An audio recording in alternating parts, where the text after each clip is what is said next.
Leaves are turning yellow, and that must mean there's an election around the corner in Virginia. I am really glad to be here, and Alfonso said elections matter. It really does make a difference who we elect, and we have some great candidates, top to bottom, from state senate and House of Delegates, county supervisors, school boards, constitutional officers, and we have got to get out and work as hard as we possibly can. You know, when I think of, Alfonso talked about some of the things that we've been able to accomplish the first 2 years in office, and I don't think I need to remind anyone in this room what my predecessor had stood for and the policies he fought for. But now, thanks to your hard work in 2013, we have shown Virginians just what an Attorney General can do for them. And we have helped to bring marriage equality to Virginia, stand up for clean air and clean water and Chesapeake Bay cleanup plan,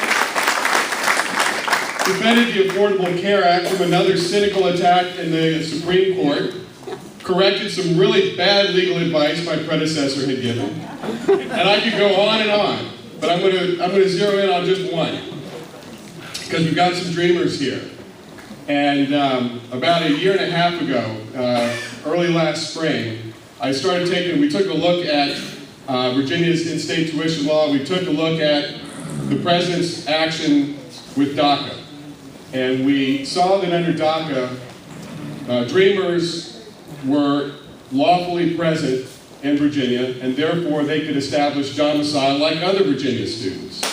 And these are students who are, many of whom have known no other home other than Virginia. They've grown up here, they've done well in school, they want to continue their education in college and begin climbing the ladder of success. And now they can. And it is so great to know that now they can get an affordable college education in their home state.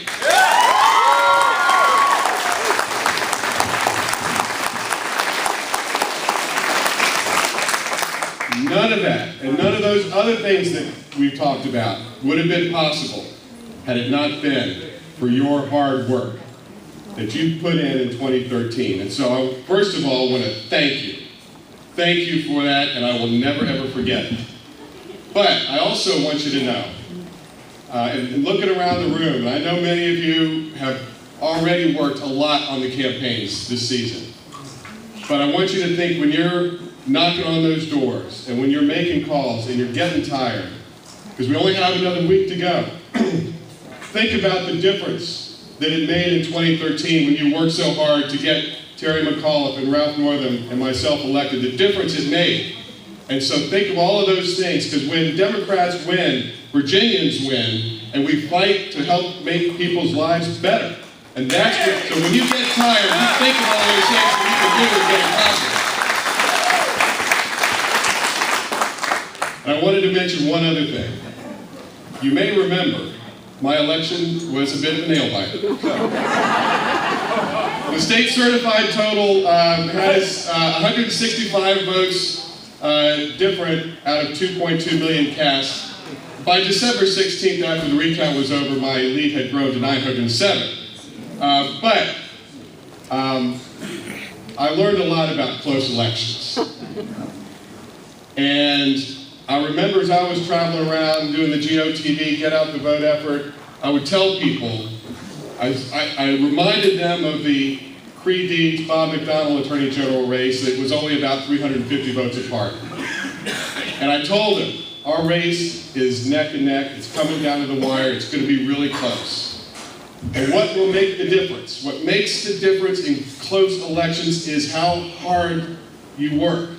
The team that works the hardest will come out on top. And so I am here to ask all of you, because we're going to have some close races, and we've got some great candidates.